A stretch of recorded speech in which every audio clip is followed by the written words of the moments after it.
Andrew McCART, IFL TV, proudly sponsored by Everlast. Just one word, wow. Wow. Did you envision that? Did anyone envision that? I mean, if you listened to our interview yesterday, Andrew, I believe I said Joe Cordina will win this fight by knockout. Didn't expect it like that, to be honest with you. It was just like a hallucination moment. I actually just watched it back, and it took people a few seconds to get up off their seats because they couldn't believe what they'd seen. And as you know, I've knocked the alcohol on the head, but my little friend Sam Miguel is out to play tonight. And well deserved, because I spoke to Tony Sims. He gave you a lot of props because this show was put together in 3 weeks, and people behind the scenes, I know how the size of your team and what they all do, and Jamie and Scott and all them guys, I know how hard they work. So for you to put this on, it must mean a lot for you as well to get this done. People don't know, people don't see behind the scenes, but this fight fell through.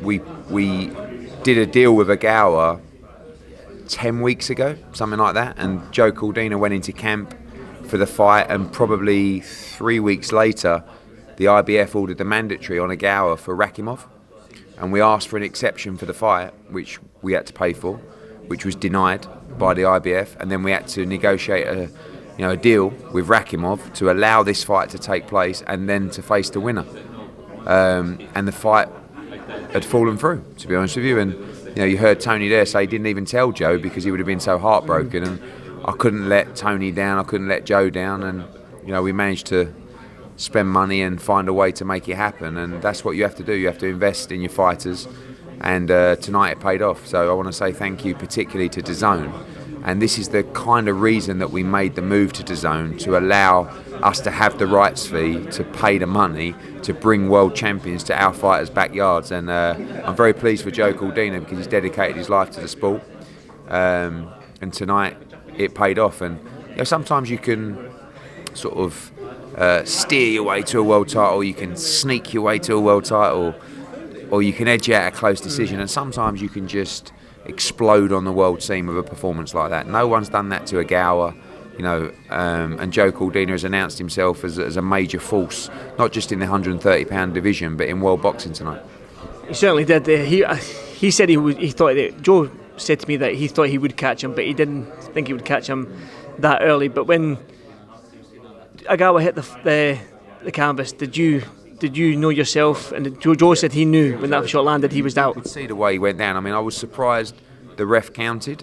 I don't blame the ref for counting because it was the second round, and it's a big world title fight. You've got to give the champion a chance. But I've learnt my lesson of the past of jumping in the ring, and I knew the fight was over, but I just went to the stairs and just waited to make sure it was over. Went in, and it was just, the atmosphere was amazing tonight for the main event. And Welsh boxing, it doesn't exist. On a major level, it hasn't existed for a long time, and now they've got a big chance. And there's such a big future ahead for Joe Cordina. Rakimov, of course, a mandatory we've got to take care of. Zelfa Barrett and Shakur Stevenson, which I rate Shakur Stevenson as one of the best pound-for-pound fighters in the sport. But is there another 130-pounder that you'd give more chance to of beating him than Joe Cordina? No, and therefore he's a fighter we have to target, and it's a fighter that Shakur Stevenson's got to target. He's already called him out, already took him about a second. So massive future ahead for Joe Cordina, and we keep talking about the need to emerge these British stars of like we had in the past, going back James DeGale, Tony Bellew, David Hay, George Groves, Kell Brook, Amir Khan. That was an era. And we need these fighters to come through, whether it's Buatsi, whether it's Joe Cordina, whether it's Dalton Smith. These guys coming through, winning world titles. So many more to name as well that I haven't. And I just feel that tonight Joe Cordina put himself on that level with a win like that. It's one thing winning a world title, but keeping it. And you mentioned these names like Shakur Stevenson and Rakimov, and even Zelfa Barrett, who had a shutout win against Korobov there, and what a performance from him as well. But for you as a promoter and Joe Cordina, I know it's quite fresh, but only a couple of hours out of the ring. But what's playing in your mind right now? Where do you see Joe going from here? Playing in my mind right now is the first thing that Joe Cordina said to me in the ring was, "I will have a chocolate dial Rolex, please." And I was like, for fuck's sake, these things are so expensive now. But what's going in my head is, when do we get him out? When do we make that fight? Who's next? Is it Rakimov? You know, for the first time in a long time, Joe Cordina has won a fight, you know, with no injuries, ready to go. I mean, of course, fight can be won in a round, but now it's about momentum. You know, it's about keeping the momentum for a great performance. And if you look at the numbers, you know, outside of the broadcast numbers, look at the numbers of the clips going everywhere. I mean, that's how you become a star. So we have to keep that momentum. We have to make sure we promote him correctly in Wales. We've got to get him into football. We've got to get him out, maybe a little bus going around town, open air.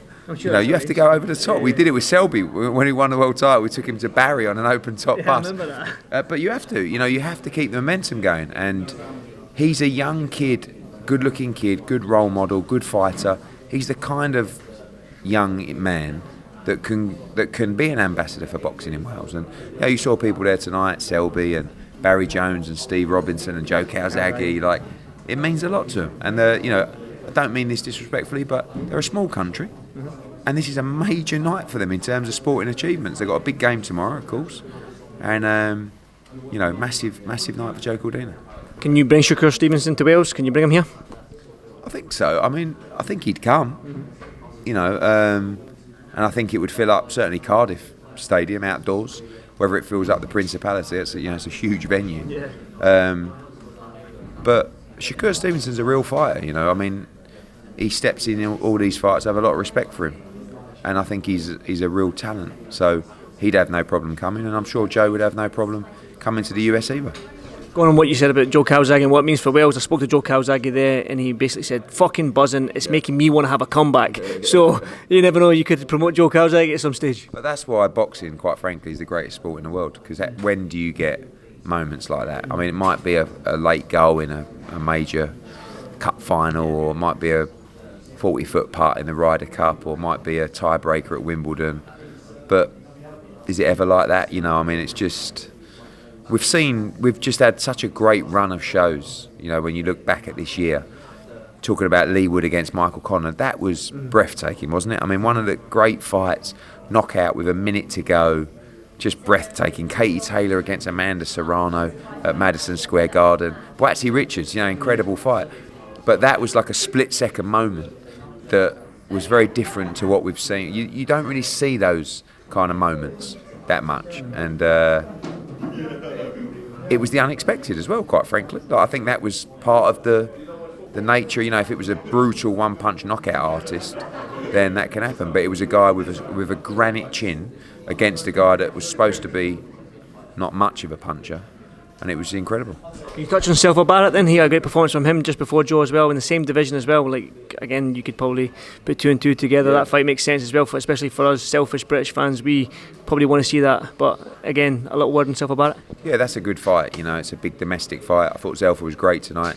I want to see Zelfa believe in himself a little bit more. You know, I think he's a heavy-handed kid with a great engine, and sometimes, you know, he second guess himself. But I think tonight, you know, I said to him after, I just wanted you to step on Korbanov and go in sort of two phases. But a great win, you know, won nearly every round against a European champion, and you know, big win for him. And whether it's a defence of the European title or moving on to a shot at the world title, big night for Zelfa Barrett. One more for me then. Cordina and Joshua Buatsi were having a chat in the changing room, and they were talking about what's next for JB, and he basically said, "I want Bivol next." I think the inspiration has jumped onto Buatsi as well. So Bivol. This is what I said, you know, in an interview before. I feel like we're approaching a crunch time for British boxing, where a lot of those guys, it's like a new cycle, you know. And you look at the stars of the past, and you know, you go back to that era of like De Gale, Groves, Bellew, Froch, Brooke, Khan, Hay. You know, like it was a great era. Yeah, we need those young fighters to step up now and become world champions, and the likes of Buatsi. You know, you saw it with Callum Smith, you saw Anthony Joshua, of course, Katie Taylor, Luke Campbell, 2012 class. Now you need the 2016 class to step up. I believe that he's the first champion, he is the first champion from the 2016 GB Olympic team to come through. And, you know, you need to make sure there's more. And Joshua Buatsi is one of those guys, and he wants to fight against Bivol, and we'll see if that can be made. But, you know, that Joe Cordina is very well liked and respected through that elite squad, and obviously Buatsi was here tonight commentating, but they're very close, and there'll be a lot of happy people within the GB setup to see Joe Cordina win. Definitely, it was a great performance from Joe. He's still doing the media as well, so he's probably desperate to go into this after party. But I'm glad we're doing this interview sitting down, Eddie, because you really destroyed my legs. Absolutely burning after that 5k. Elite runners, weren't you? Yeah, I was up with Conor Ben in that. Yeah, exactly. Yeah, I was in the intermediaries. Oh, you're the man of the people, you said, right? Yeah. That's just like, obviously, but it was 26 minutes, which doesn't sound very fast, but it felt fast. It felt fast. Well, we actually done 6 kilometres, I think, because we went the wrong way. And I think I'd be done it in 23. But I'm not bragging, Ed. I'm not bragging. Anyway, congratulations to you. Congratulations to Joe, and I'll catch you on the next one, Eddie. Thank you very much, mate. Thank you. Welcome, Team Everlast, to the Team Everlast Fitness app.